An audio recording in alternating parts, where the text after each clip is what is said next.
Hello friends, मैं शंकर स्वागत करता हूं आपके अपने यूट्यूब चैनल शंकर एजुकेशनल अड्डा में। दोस्तों, इस वीडियो में हम लोग देखने वाले हैं बीए सेकंड सेमेस्टर यानी फर्स्ट ईयर आपका ज्योग्राफी है, जिसको आप बोलते हैं क्या, ह्यूमन ज्योग्राफी यानी मानव भूगोल। इसमें हम कुछ अतिलघुत्तरीय प्रश्न को देखेंगे जो आपके एग्जाम के लिए बहुत ही ज्यादा महत्वपूर्ण है। और यह जरूरी नहीं कि आप जिस यूनिवर्सिटी में पढ़ रहे हैं वहाँ जो आपका ह्यूमन ज्योग्राफी जो है वो सेकंड सेमेस्टर में ही रखा गया है।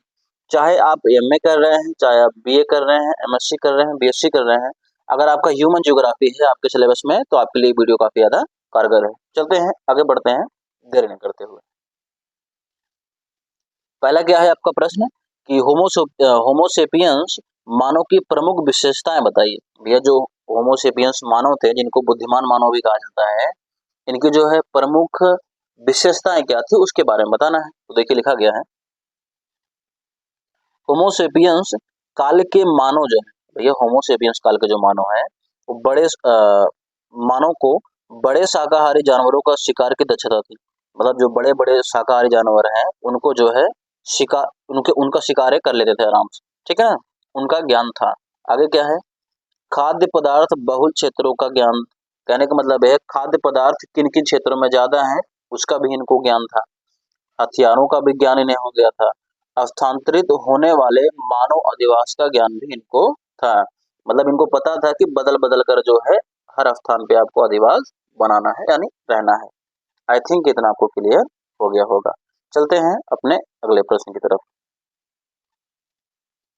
अगला प्रश्न हमारा क्या है, सांस्कृतिक भूदृश्य के अध्ययन के प्रमुख आधार क्या हैं उनके बारे में बताना है। तो देखिए लिखा गया है, सांस्कृतिक भूदृश्य के जो आधार हैं, अध्ययन के जो आधार हैं वो निम्न कौन कौन से। पहला क्या है आपका कृषि संबंधी भूदृश्य, दूसरा क्या है आपका औद्योगिक भूदृश्य, तीसरा क्या है आपका व्यापारिक सांस्कृतिक भूदृश्य और चौथा क्या है आपका यातायात भूदृश्य। आई थिंक इतना आपको क्लियर हो गया होगा। दोस्तों, आगे बढ़ने से पहले मैं आपसे गुजारिश करूंगा, यदि आप हमारे चैनल पर नए हैं तो चैनल को सब्सक्राइब कर लीजिए और वीडियो को ज़्यादा से ज़्यादा शेयर करिए, क्योंकि पढ़ेगा इंडिया तभी तो बढ़ेगा इंडिया। चलिए आगे बढ़ते हैं। अगला हमारा प्रश्न जो है थारू जनजात के बारे में है। इनका निवास स्थान भी पूछ सकता है या फिर थारू जनजात कहाँ निवास करती है उसके बारे में ऐसे भी पूछा जा सकता है। तो देखिए क्या लिखा गया है, थारू जनजात का निवास क्षेत्र जो है उत्तराखंड के तराई प्रदेश के पश्चिमी भाग में, जैसे आपका नैनीताल का जिला हो गया, उत्तर प्रदेश के दक्षिण पूर्व से लेकर के गोरखपुर, ठीक है ना, और नेपाल की सीमा तक जो है भैया फैला हुआ है। यह क्षेत्र हिमालय पर्वत के पदी और शिवालिक क्षेत्र में है, जैसे नैनीताल, ठीक है ना, गोंडा, खीरी, गोरखपुर, पीलीभीत, बहराइच और बस्ती जिले में जो है थारू जनजात आपको देखने को मिलती है। और जो थारू जनजात का सबसे अधिक जमाव, मतलब जो सबसे ज्यादा लोग जो है थारू जनजात के कहाँ रहते हैं भैया, नैनीताल जिले के बलिहारी परगना की जो है नानक माता, टिलपुरी तथा टनकपुर बस्तियों के आसपास जो है ज्यादा इन लोगों को देखा जाता है। आई थिंक इतना आपको क्लियर हो गया होगा।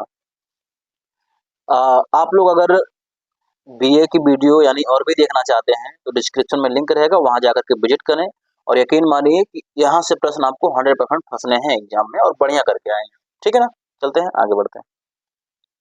अगला प्रश्न हमारा क्या है, भारत की प्रमुख जनजातियों के नाम लिखिए।